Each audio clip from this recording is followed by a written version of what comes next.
एक अच्छा शब्द को भी हम 5 तरीके से बोलेंगे, उसके 5 अलग-अलग मतलब हो जाएँगे। अच्छा, अच्छा, अच्छा। बहुत सारे लोग बोलते हैं कि एकदम आई कॉन्टैक्ट बनाए रखना है, लेकिन अक्सर कई बार कैंडिडेट्स इसको बड़ा गलत इंटरप्रेट कर लेते हैं और घूरने लगते हैं। पैनल अगर आपसे फ्रैंक भी हो रहा है, आपको उस समय ये ध्यान रखना है कि it's a very formal conversation. तो आपको कुछ भी बातें नहीं करनी है, इनफॉर्मल नहीं होना है।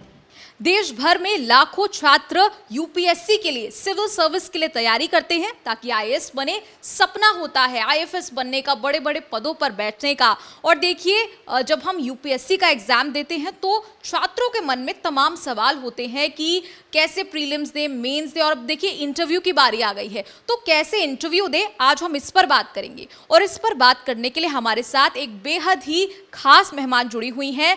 तनु जैन जी एएफएचक्यू सिविल सर्वेंट है तनु जी, और छात्रों को गाइडेंस देती हैं। स्वागत है आपका। धन्यवाद निधि। देखिए तनु जी आज हमारे साथ जुड़ी हुई हैं। जाहिर सी बात है छात्रों की यहाँ मदद तो होने ही वाली है, क्योंकि देखिए इंटरव्यूज आने वाले हैं। और अब इस सेक्शन में हम बात करेंगे कि छात्र जब इंटरव्यू के लिए जाते हैं तो उनकी बॉडी लैंग्वेज कैसी होनी चाहिए, उनका आई कांटेक्ट कैसा होना चाहिए, और जो तमाम पैनलिस्ट वहाँ मौजूद होते हैं वो एक स्टूडेंट में क्या नोटिस करते हैं। तो देखिए ये छात्रों के लिए बेहद ही अहम वीडियो होने वाली है, तभी हमारे साथ तनु जी जुड़ी हुई हैं। तनु जी, सवाल आपसे यही कि जब कोई कैंडिडेट एक हॉल में एंटर करता है, पैनलिस्ट के सामने जाता है, तो उसकी बॉडी लैंग्वेज आइडियली क्या होनी चाहिए?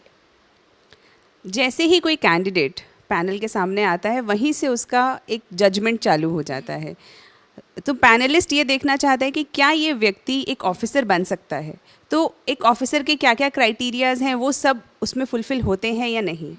आप ऐसा नहीं है कि सिर्फ पैनलिस्ट एक व्यक्ति को जज करते हैं। आज आप मुझसे मिल रही हैं तो आपने भी मुझे जज किया, मैंने भी आपको जज किया। उसी तरह हम किसी से भी मिलते हैं, परिवार, दोस्त, तो ये जजमेंट चलता रहता है। तो हम कभी कहते हैं किसी से मिलके कि वो व्यक्ति बड़ा एग्रेसिव लगा, या वो व्यक्ति बड़ा शांत लगा, वो व्यक्ति बड़ा गंभीर लगा। तो ये जो जजमेंट है ये कंटिन्यूअसली हमारी लाइफ का पार्ट है, और ये थोड़ा सा ज़्यादा प्रोमिनेंट हो जाता है जैसे ही हम इंटरव्यू वाली सिचुएशन में चले जाते हैं। तो जो पैनलिस्ट हैं वो भी उसी तरह से जज करते हैं। अगर कोई व्यक्ति कॉन्फिडेंटली कमरे में एंटर कर रहा है तो आपको लगेगा कि हाँ कुछ बात है।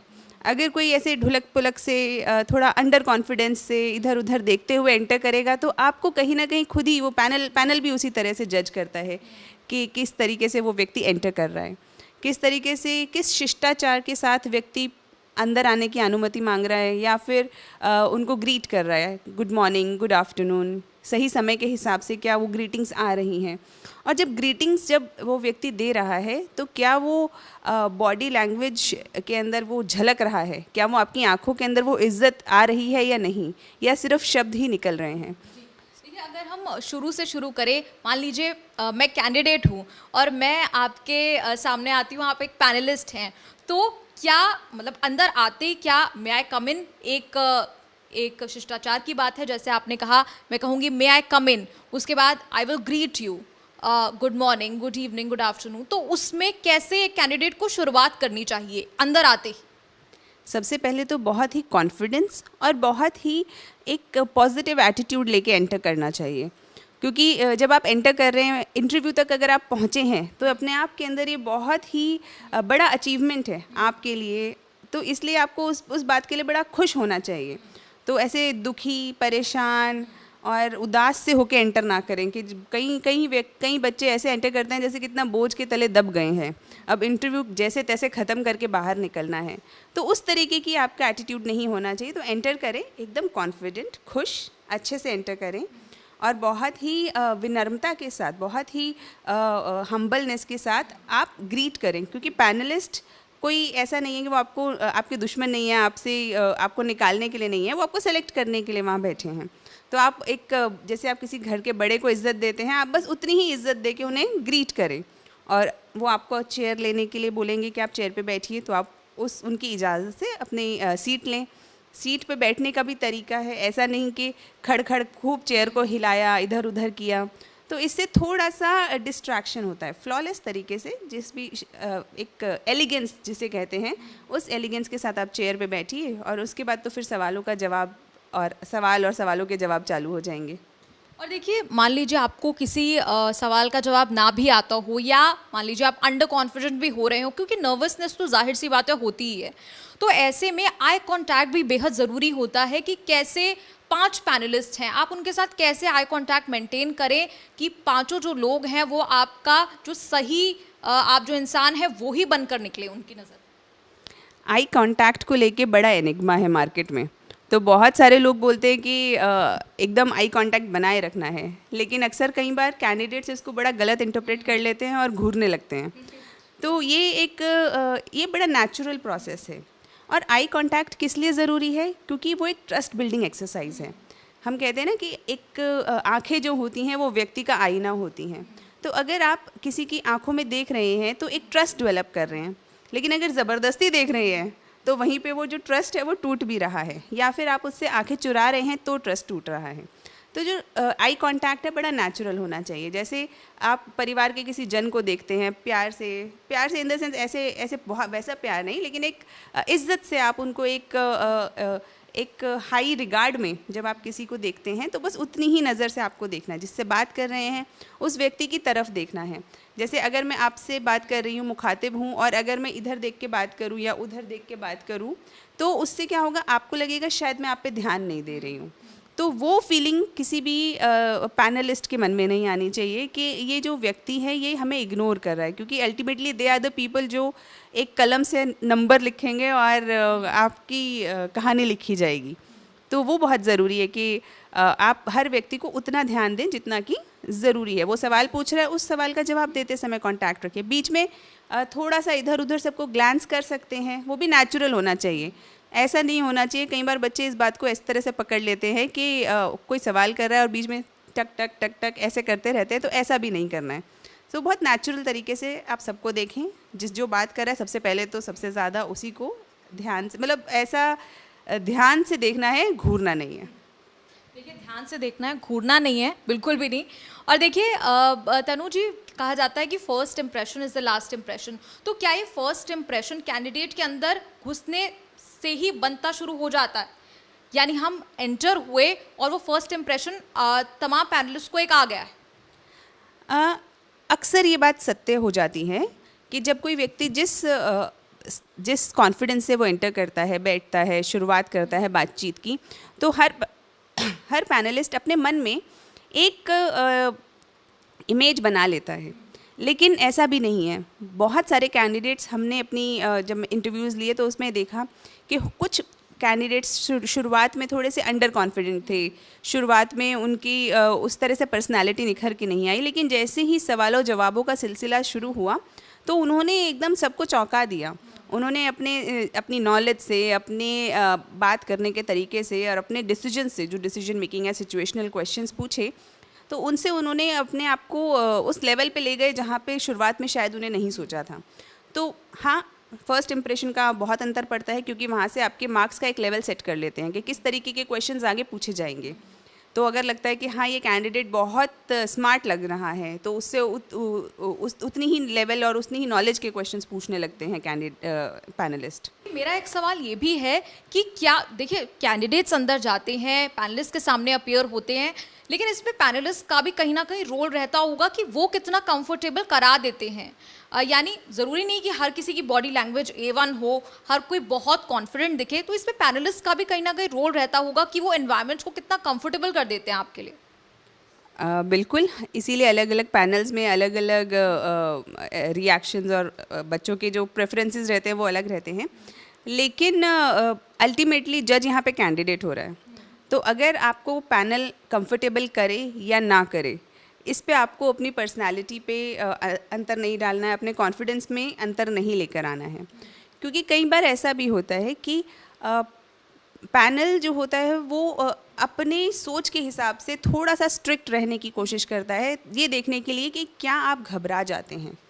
क्योंकि सिविल सर्विसेज में ऐसे बहुत से मौके आएंगे जब आपके ऊपर बहुत दबाव रहेगा, आपको घबराने के बहुत मौके मिलेंगे। तो क्या आप उस अंडर प्रेशर वाली स्थिति के अंदर घबरा जाते हैं, क्या आपके पसीने छूट जाते हैं, या आप कुछ भी बोलने लगते हैं, या आपके अंदर की छुपी हुई इनसिक्योरिटीज़ बाहर आ जाती हैं। तो इन सब एस्पेक्ट्स को देखने के लिए पैनल कई बार एक कृत्रिम जिसे कहते हैं दबाव बनाने की कोशिश करता है, एक आर्टिफिशियल प्रेशर बनाने की कोशिश करता है टेस्ट करने के लिए आपकी पर्सनालिटी को। और उसी का दूसरा एस्पेक्ट भी होता है, कई बार पैनल बहुत ज़्यादा रिलैक्स, बड़ा फ्रैंक तरीके से आपसे बात करेगा, क्योंकि कई लोग प्रेशर में नहीं लेकिन फ्रैंकनेस से टूट जाते हैं, वो अपनी एकदम इनफॉर्मल हो जाते हैं। जबकि जो इंटरव्यू है एक बड़ी ही फॉर्मल प्रक्रिया है, बहुत ही ज़्यादा फॉर्मल प्रोसेस है, जिसके थ्रू आप एक व्यक्ति को जज करें for the suitability of that person for a job.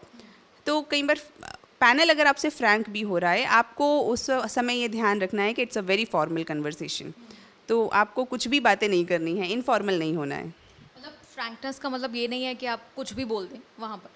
देखिए और भी सवाल हम तनु जी से पूछेंगे, लेकिन एक सवाल जो है वो यूपीएस से जुड़ा हुआ काफ़ी बार पूछा जाता है। स्टूडेंट्स पूछते हैं कि हम वहाँ क्या पहन के जाएं, या बैठे हैं तो पॉस्चर क्या रखें, हाथ कैसे रखें, फोल्डेड हैंड्स रखें या नहीं। तो ये बेसिक सवाल ज़रूर सुनाई पड़ते हैं, लेकिन ज़रूरी, बेहद ज़रूरी। ये एक सवाल है जिस पे बच्चे या कैंडिडेट्स बहुत समय ख़राब करते हैं, जबकि इस पे बहुत कम समय देना चाहिए। क्योंकि क्या पहन के जाएं, पहला तो ये पर्सनालिटी का टेस्ट है, और जो कपड़े हैं पर्सनालिटी का हिस्सा होते हैं, लेकिन एक बहुत छोटा हिस्सा है, तो आपको बस उतना ही ध्यान देना है इस पर। लड़के कोट या फिर शर्ट पैंट टाई, ये इसी कॉम्बिनेशन में पहन के जाएं।